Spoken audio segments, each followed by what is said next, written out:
I can't tell you how many family members I've spoken to where someone ended their life prematurely, where there was a suicide, where someone was young and they had so many years ahead of them. Medical aid and dying, from my perspective, is not suicide. You never know how God works out things. So that may be his way of really just transitioning you to the next level, to prevent you from suffering. Some people just can't take pain, they can't suffer.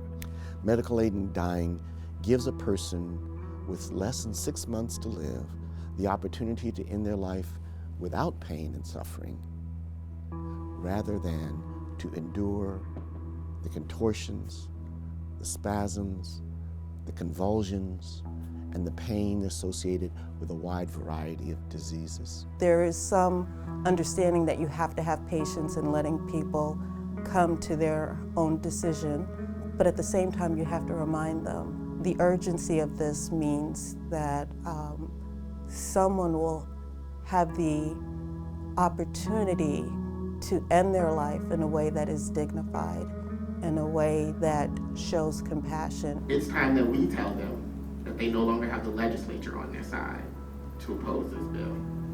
I'm thrilled to work with people like Donna and Sasha and others who are fighting for this bill, because for far too long, God has been put in a box. For those of us who pray and worship him every single day, we know he's bigger than that. Thank you. The thing that got my attention is that we're born to die. I mean, it's philosophical, but it's a fact. We're going to die. It's just a matter of when and how.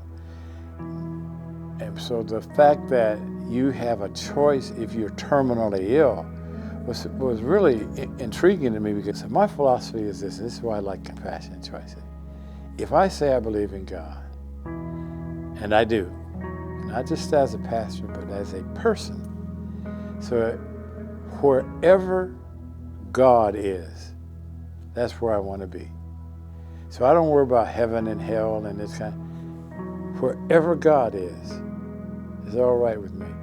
Here we have an opportunity with medical aid in dying that it is not suicide. It is not suicide.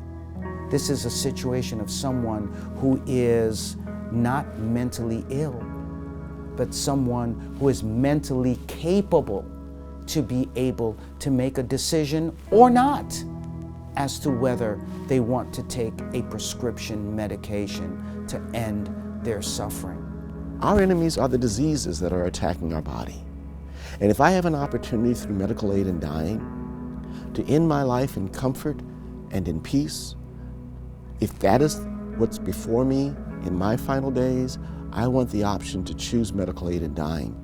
Because if my enemy, my disease, catches up with me, it will torture me, it will dismember me, and it will humiliate me. And that's not the way I want to die.